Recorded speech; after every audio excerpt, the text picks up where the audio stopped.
Hello viewers, welcome to UN Digital class. In today's lecture, I am going to discuss about list in Prolog programming. Let us start. First of all, what is list? It is a data structure that can be used in different cases for non-numeric programming. And lists are used to store the items as a collection. That means here list is nothing but it is a data structure and which can be used for non-numeric programming. Basically, this list is used to store the atoms as a collection. So, first of all, we have to know about what is atoms. Atoms are one variant of constant. They can be any names or objects. That means here you must remember that atoms are nothing but these are the variant of constant, or you can say that atoms are the constant. And they can be any name or objects, and there are few rules that should be followed when we are trying to use atoms, which means here when we want to use the atom there is some rules which we have to follow. Now look at the rules. Strings of letters, digits and the underscore characters starting with a lowercase letters. That means when we want to define an atom, that atom must be string of letters or digits and the underscore character.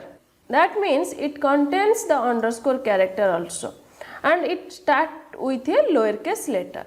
Now look at the example, that is Azhar. Here this is one atom because it is a string of letters. Then next B59, here it is a combination of letter and the digit. Then next one is the B underscore 59, that means it contains the letters, underscore and the digit. In this way we can define or we can declare a atom. In our list is basically used as a collection of atoms. Next, representation of list.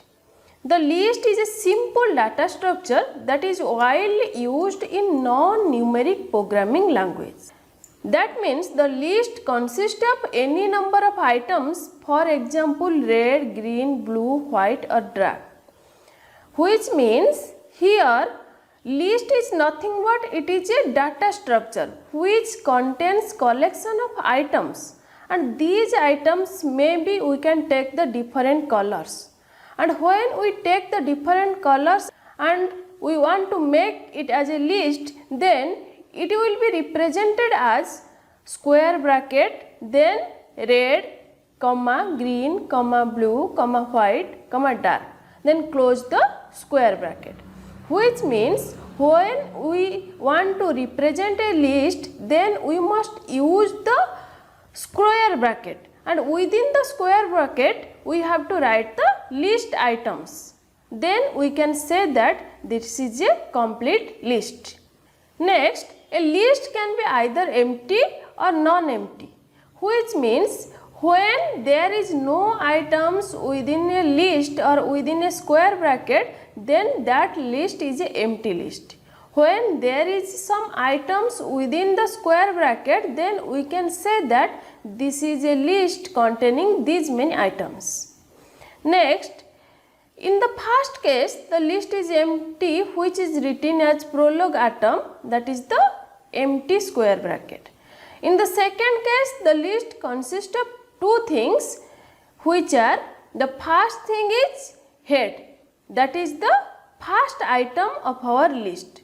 Then the remaining part of the list is called as tail, which means here you must remember that list contains two things. First one is the head, second one is the tail. Here the first item always represents the head, then the rest of the items of the list represents the tail, which means here you can say that the tail is also another list. Now take one example. Suppose we have a list like which contains the different colors, that is red, green, blue, white and dark. Here the head is red, that is the first item of our list. Next, tail is green, blue, white, dark. These are the remaining elements of our list. So, here you look, the tail also forms another list. Now, let us consider we have a list L which contains the items that is A, B and C. If we write tail equal to within the square bracket BC, then we can also write the list L as L, then the vertical bar, then tail. Here the vertical bar is the separator bar between the head and tail. That means here you remember that the list always contains two things. One is the head, another one is the tail. And the first item of the list is always called as the head. Then the rest of the item is called as the tail. So that you can represent the list by using a vertical separator bar which separate the head and tail of the list. Next, so the following list representations are also valid. Now look at the list representation. First one is the list containing the item A, B, C, which is equal to list. First we take the variable x, then separator bar, then BC. Here x represent the head of the list and the rest after the separator bar that represents the tail of the list. That means in the first case the tail contains the item that is BC. Then next in the second case, that is the list A, B, C equal to the list that contains A, B, then the vertical separator bar, then within the square bracket C. That means here the tail is the C. Then next A, B, C which is equal to A, B, C, then the separator bar, then the empty list. That means here the tail contains no elements. Next, for these properties we can define the list as a data structure that is either empty or consisting of two parts, a head and tail, and the tail itself has to be a list. Next, basic operations on list. This table shows the different operations which is performed on the list.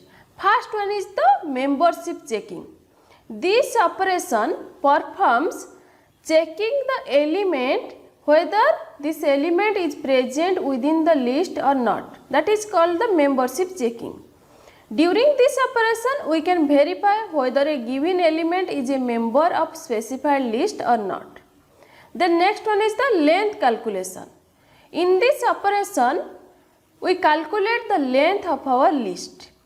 The next, concatenation. This concatenation operation is used to concatenate two different lists. The next, the delete items. This operation removes the specified element from a list. Then append items. Basically this append operation add one list into another as an item. The next, insert item. This operation is basically used when you want to insert a particular element to a list. These are the different operations which are performed on the list. First of all, we discuss about the membership operation. During this operation, we can check whether a member, that is the X, is present in our list L or not. Which means here our list is the L and X is the member, which we want to check whether this member is present in our list or not. For performing this checking operation, first of all we have to define one predicate. Suppose that predicate is list member within the bracket X, L, which means here this predicate defines the X element is present in your list L or not, and the goal of this predicate is to check whether X is present in L or not. Next, To design this predicate, we can follow the two observation. First one is the X is head of the L. That means when we are checking the element X, whether this element is present in our list or not, that means this element may be present as head in our list or it may be present in our tail list. For this reason, when we want to design the predicate, we have to observe these two things.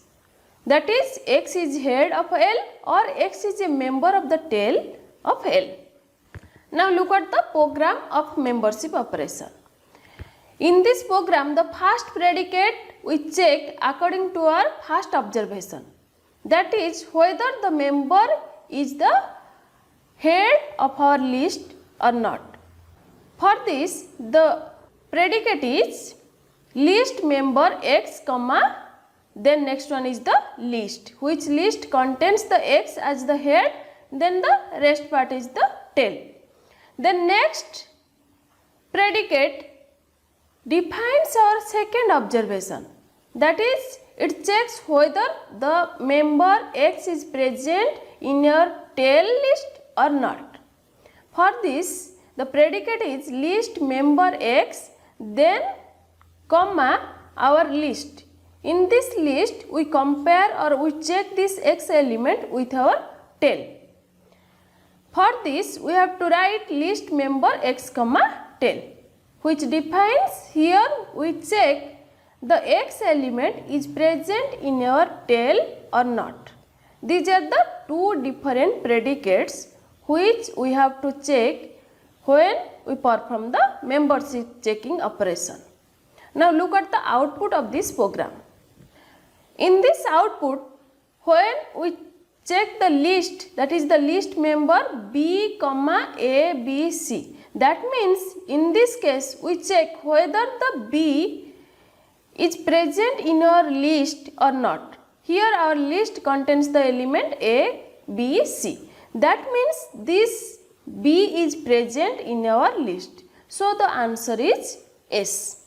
Then next we are checking list member B comma, then our list contains the element A, then the second element is another list, that is the B comma C. Which means here the B element is not present in our list because our list contains two elements. First one is the A and second element is the another list, which is the combination of B and C. But here we are checking the element B. For this reason, this B element is not present in our list. So the answer is no. Then next one is the list member B comma C, that is the element BC. We are checking in our list which contains the element A comma, then the next element is the another list BC.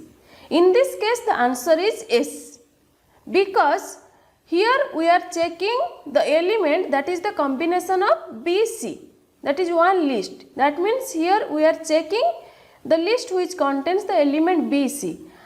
Within the list that is contains the element A, then the combination of BC. In this case the answer is S. In this way the membership function works.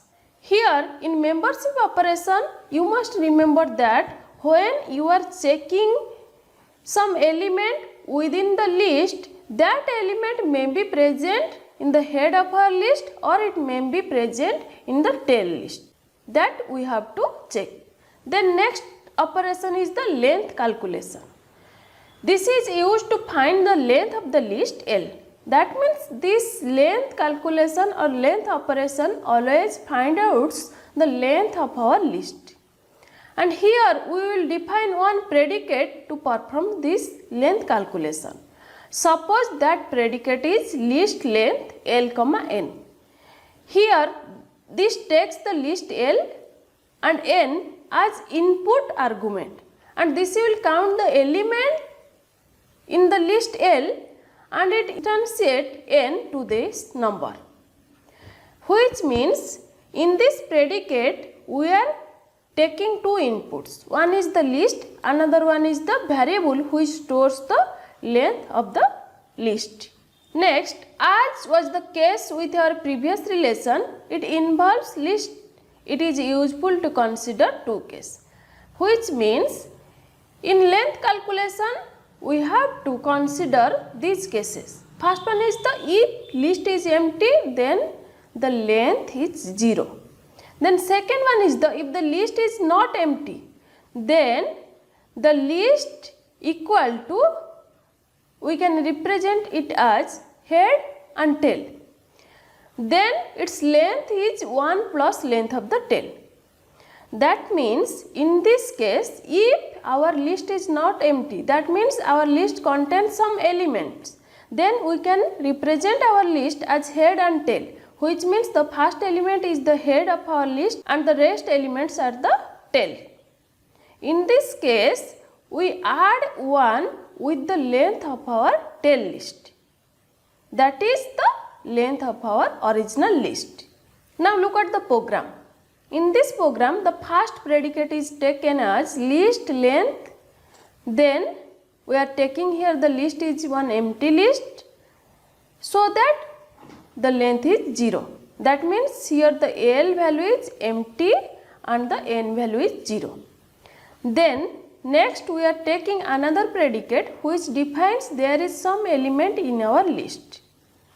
In this case, the list length, that is, we are taking the list which is the combination of head and tail. Then we are taking another variable, that is n, which stores the length of the list. That can be represented list length tail comma n1. Here n is n1 plus 1. That means here n1 represents the length of the tail list. When we add 1 with the length of the tail list, that gives us the length of our original list. Because the original list, there is one element which is head. So that when we calculate the length of the tail, then we have to add 1 with it to get the length of our original list. Now look at the output of this program. In this output, our first predicate, that is the list length, which takes one empty list, then the second input, that is len, which is used to store the length of the list. Here our list is empty list, so that the len value is 0. Now look at the second one. In second one, the list length predicate takes one list and another one is the len variable. Here the list contains 3 elements. That is A, B one element, C, D another element, then E, F another element. So that the len value is 3, which gives us the length of our list. Here in length operation, you must remember that it always calculates the number of elements present in your list. That is the length of our list. Next, delete operation. In delete operation, suppose we have a list L and an element X and we want to delete X from the list L. To performing this delete operation, we have to look into these 3 cases. First one is if X is the only element, then after deleting the X, our resultant list is the empty list. If X is the head of our list, then the result list will be the tail part. Then next, if X is present in the tail part, then it deleted from the tail recursively. That means in delete operation, when we want to delete one element from our list, if that element is only one element in your list, then after performing the delete operation, our list is the empty list. And the second case is if this element which we want to delete from our list is present in our head, then after deletion or the resultant list is the only tail list. The next case is if the element X is present in our tail list, then we can remove this element from our tail recursively. Now look at the program. In this program, the first predicate is list delete x comma then x within the square bracket then empty square bracket. That means this predicate defines here we want to delete the element x and this x is the only one element in our list, so that it produces the empty list as result. That is the third argument of our list delete predicate. Now look at the second predicate, that is list delete x comma then next here the x is present in our head of the list, so that when we remove this x element, after that the resultant list will contain the tail, which is represented as L1. Then look at the last predicate, that is list delete x comma then the list is y separated by L2 and the resultant list is y separated by L1. Here this predicate defines x is the element which we want to delete from our list, but this x is present in our tail of the list. That means when we delete this element from our tail, after that we get the new list which contains the head and the tail, and within that tail there is no element x. Now look at the output. In this output, first look the predicate list delete a comma then our list is a, e, I, o, u, which is our list, from which list we want to delete the element a. Then after deleting the element a from our list, now our new list becomes e, I, o, u. Then look at the next, that is list delete. Here we want to delete the element a and our list contains only one element a. For this reason the new list contains the empty list. Now look at the third one, that is list delete x comma a, e, I, o, u. Then next one is a, e, o, u. That means here we want to delete the element x from our list which contains the element a, e, I, o, u. And here the new list contains the element a, e, o, u. That means here if you check x equal to I, which gives the result no, because here x is not equal to I. This is all about the delete operation in your list. In this lecture I am discussing about the list and the membership operation, then next is the length operation, then next one is the delete operation. If you have any doubt regarding all these operations, then you can ask me through comment. I will reply you and discuss about your doubt. In my next lecture, I will discuss the other operations in list. Thank you for watching.